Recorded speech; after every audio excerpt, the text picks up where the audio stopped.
ಎಲ್ಲರಿಗೂ ನಮಸ್ಕಾರ. ಸಬಿ ರುಚಿಗೆ ಸ್ವಾಗತ. ನಾನಿವತ್ತು ಬ್ರೆಡ್ಡಿನಿಂದ ವಡಾ ಮಾಡ್ತಾಯಿದ್ದೀನಿ. ತುಂಬಾ ಚೆನ್ನಾಗಿರುತ್ತೆ. ಇದು ತುಂಬ ರುಚಿಯಾಗಿರುತ್ತೆ, ಈಸಿಯಾಗಿ ಮಾಡ್ಕೋಬೋದು. ಬನ್ನಿ ಇದು ಹೇಗೆ ಮಾಡೋದು ಅಂತ ನೋಡೋಣ. ಅದಕ್ಕಿಂತ ಮುಂಚೆ ನೀವು ನಮ್ಮ ಚಾನಲ್ಗೆ ಹೊಸಬರಾಗಿದ್ದರೆ ಇವಾಗಲೇ ನೀವು ಸಬ್ಸ್ಕ್ರೈಬ್ ಮಾಡಿ, ಪಕ್ಕದಲ್ಲಿರುವ ಬೆಲ್ಲೈಕನನ್ನು ಕೂಡ ಪ್ರೆಸ್ ಮಾಡಿ. ಅದು ಹೇಗೆ ಮಾಡೋದು ಅಂತ ನೋಡೋಣ. ಮೊದಲಿದ್ದಾಗಿ ನಾನು ಇಲ್ಲಿ ಒಂದು ಈರುಳ್ಳಿಯನ್ನು ಕಟ್ ಮಾಡಿ ಇಟ್ಕೊಂಡಿದ್ದೀನಿ. 1 ಇಂಚ್ ಆಗುವಷ್ಟು ಶುಂಠಿ, ಹಸಿಮೆಣಸಿನ್ಕಾಯಿ ಒಂದು 6 ರಿಂದ 7 ತಗೊಂಡಿದ್ದೀನಿ. ಒಂದು 10 ಎಸಳು ಬೆಳ್ಳುಳ್ಳಿಯನ್ನು ಕಟ್ ಮಾಡಿ ಇಟ್ಕೊಂಡಿದ್ದೀನಿ. 1 ಸ್ಪೂನ್ ಆಗುವಷ್ಟು ಖಾರದ ಪುಡಿ, ಇಂಗು ಸ್ವಲ್ಪ ತಗೊಂಡಿದ್ದೀನಿ, ಒಂದು 1/4 ಸ್ಪೂನ್ ಆಗುವಷ್ಟು, ಅಕ್ಕಿ ಹಿಟ್ಟು ಒಂದು 2 ಟೇಬಲ್ ಸ್ಪೂನ್ ಆಗುವಷ್ಟು, ಓಮ್ ಕಾಳು 1/4 ಸ್ಪೂನ್ ಆಗುವಷ್ಟು, ಕಡಲೆ ಹಿಟ್ಟು 2 ಟೇಬಲ್ ಸ್ಪೂನ್ ಆಗುವಷ್ಟು, ಮೈದಾ ಹಿಟ್ಟು 2 ಟೇಬಲ್ ಸ್ಪೂನ್ ಆಗುವಷ್ಟು. ಇವಾಗ ನಾನು ಬ್ರೆಡ್ಡನ್ನ ನೋಡಿ ಈ ಥರ ಎಲ್ಲ ಕಟ್ ಮಾಡಿ ಇಟ್ಕೊಂಡಿದ್ದೀನಿ. ಇವಾಗ ನಾನು ಇದನ್ನು ಒಂದು ಮಿಕ್ಸಿ ಜಾರ್ ತಗೊಂಡಿದ್ದೀನಿ. ಅದಕ್ಕೆ ಚಿಕ್ಕ ಚಿಕ್ಕ ಪೀಸ್ಗಳಾಗಿ ಮಾಡಿ ಹಾಕ್ಕೊಳ್ತಾ ಇದ್ದೀನಿ. ನೋಡಿ ಎಲ್ಲವನ್ನು ಹಾಕ್ಕೊಂಡಿದ್ದೀನಿ. ಒಂದೇ ಸಲ ಗ್ರೈಂಡ್ ಮಾಡೋಕ್ಕಾಗಿಲ್ಲ ಅಂದರೆ ನೀವು 2 ಸಲ ಗ್ರೈಂಡ್ ಮಾಡ್ಕೋಬೋದು. ನಾನಿಲ್ಲಿ ಹಸಿಮೆಣಸಿನ್ಕಾಯಿ ತಗೊಂಡಿದ್ದೀನಲ್ಲ ಅದನ್ನು ಹಾಕ್ಕೊಂಡಿದ್ದೀನಿ. ಶುಂಠಿ,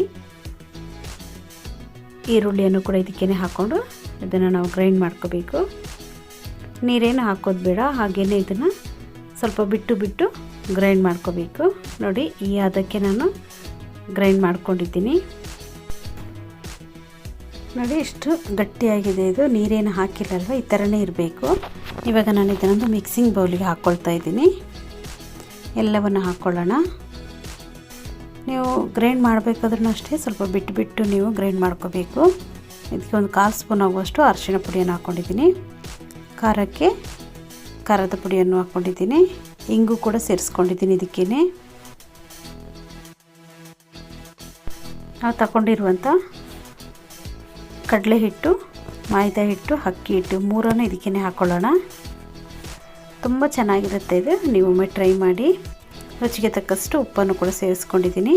ಬೆಳ್ಳುಳ್ಳಿಯನ್ನು ನಾನು ಸಿಪ್ಪೆ ತೆಗೆದು ಚಿಕ್ಕದಾಗಿ ಕಟ್ ಮಾಡಿ ಹಾಕ್ಕೊಳ್ತಾ ಇದ್ದೀನಿ. ಇದಕ್ಕೆ ಕೊತ್ತಂಬರಿ ಸೊಪ್ಪನ್ನು ಕೂಡ ಸೇರಿಸ್ಕೊಂಡಿದ್ದೀನಿ. ಒಂದು ಈರುಳ್ಳಿಯನ್ನು ಈ ಥರ ಪುಟ್ಟದಾಗಿ ಕಟ್ ಮಾಡಿ ಹಾಕ್ಕೊಳ್ತಾ ಇದ್ದೀನಿ. ಇವೆಲ್ಲವನ್ನು ಹಾಕ್ಕೊಂಡು ನೀರೇನು ಹಾಕೋದು ಬೇಡ, ಮೊದಲಿಗೆ ಈ ಥರನೇ ಕಲಿಸ್ಕೋಬೇಕು ಡ್ರೈ ಆಗಿ.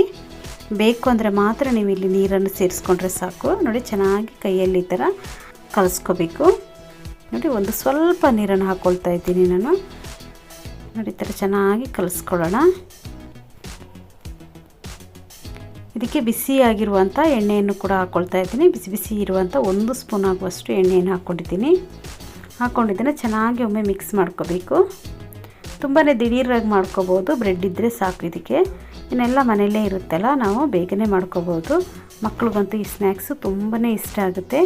ನೋಡಿ ಅದಕ್ಕೆ ನಾನು ಕಲಸಿ ಇಟ್ಕೊಂಡಿದ್ದೀನಿ. ನಾನಿಲ್ಲಿ ಸ್ವಲ್ಪ ಎಣ್ಣೆಯನ್ನು ಕೈಗೆ ಹಚ್ಕೊಂಡು ಇದನ್ನು ನೀಟಾಗಿ ತಟ್ಕೊಂಡ್ಬಿಡೋಣ. ನಿಮಗೆ ಯಾವ ಶೇಪಲ್ಲಿ ಬೇಕೋ ಆ ಶೇಪ್ ನೀವು ಮಾಡಿ ಇಟ್ಕೋಬೋದು. ನೋಡಿ ನಾನು ಈ ಥರ ರೌಂಡ್ಗೆ ಮಾಡ್ಕೊಳ್ತಾ ಇದ್ದೀನಿ. ಆಮೇಲೆ ನೋಡಿ ಈ ಥರ ಶೇಪ್ ಕೊಡ್ತಾ ಇದ್ದೀನಿ. ಸ್ವಲ್ಪ ಉದ್ದಕ್ಕೆ ಮಾಡ್ಕೊಳ್ತಾ ಇದ್ದೀನಿ. ನೀವು ಬೇಕಿದ್ದರೆ ಒಡೆ ಥರ ಕೂಡ ಮಾಡ್ಕೋಬೋದು, ನೀವು ಬೋಂಡ ಥರ ಕೂಡ ಮಾಡ್ಕೋಬೋದು. ನಾನು ಈ ಥರ ಮಾಡ್ತಾಯಿದ್ದೀನಿ. ಚೆನ್ನಾಗಿರುತ್ತೆ ಅಲ್ವ ಇದು. ಅದಕ್ಕೋಸ್ಕರ ನಿಮಗೆ ಯಾವ ಶೇಪ್ ಇಷ್ಟನೋ ಆ ಶೇಪಲ್ಲಿ ನೀವು ಮಾಡ್ಕೋಬೋದು. ನಾನು ಎಲ್ಲವನ್ನು ಇದೇ ಥರ ಮಾಡಿ ಇಟ್ಕೊಳ್ತಾ ಇದ್ದೀನಿ. ಯಾವಾಗಲೂ ನಾವು ಒಂದೇ ಥರ ವಡೆ ತಿಂದು ಬೇಜಾರಾದಾಗ ಈ ಥರ ಒಂದು ಡಿಫ್ರೆಂಟ್ ಆಗಿರುವಂಥ ವಡೆಯನ್ನು ಮಾಡ್ಕೊಂಡು ತಿಂದರೆ ತುಂಬಾ ಚೆನ್ನಾಗಿರುತ್ತೆ. ಮಕ್ಕಳು ಕೂಡ ತುಂಬಾ ಇಷ್ಟಪಡ್ತಾರೆ. ನೋಡಿ ನಾನು ಎಲ್ಲವನ್ನು ಇದೇ ಥರ ಮಾಡಿ ಇಟ್ಕೊಂಡಿದ್ದೀನಿ. ಇವಾಗ ನಾವು ಎಣ್ಣೆಯನ್ನು ಬಿಸಿಯಾಗಲಿಕ್ಕೆ ಇಡೋಣ. ನೋಡಿ ಎಣ್ಣೆ ಕೂಡ ಚೆನ್ನಾಗಿ ಬಿಸಿ ಆಗಿದೆ ಇಲ್ಲಿ. ಇವಾಗ ನಾನು ಒಂದೊಂದೇ ವಡೆಯನ್ನು ಹಾಕ್ಕೊಳ್ಳೋಣ. ಎಣ್ಣೆಯಲ್ಲಿ ವಡೆ ಹಾಕಬೇಕಾದ್ರೆ ಸ್ವಲ್ಪ ಚೆನ್ನಾಗಿ ಬಿಸಿಯಾಗಿರಬೇಕು. ಬಿಸಿಯಾಗಿರುವಂಥ ಎಣ್ಣೆಗೇ ನಾವು ಹಾಕ್ಕೋಬೇಕು. ಎಣ್ಣೆ ಬಿಸಿ ಕಡಿಮೆ ಆದರೆ ಇದೆಲ್ಲ ಬಿಟ್ಕೊಂಡ್ಬಿಡುತ್ತೆ. ಅದಕ್ಕೆ ಎಣ್ಣೆ ಚೆನ್ನಾಗಿ ಬಿಸಿ ಆದಮೇಲೆ ನೀವು ಹಾಕ್ಕೋಬೇಕು. ಇದು ನೋಡಿ ನೊರೆ ಬರ್ತಾಯಿದೆ. ಈ ಥರ ನೊರೆ ಕಡಿಮೆ ಆದಮೇಲೆ ನೀವು ಇದನ್ನು ತಿರುಗಿಸ್ಕೋಬೇಕು.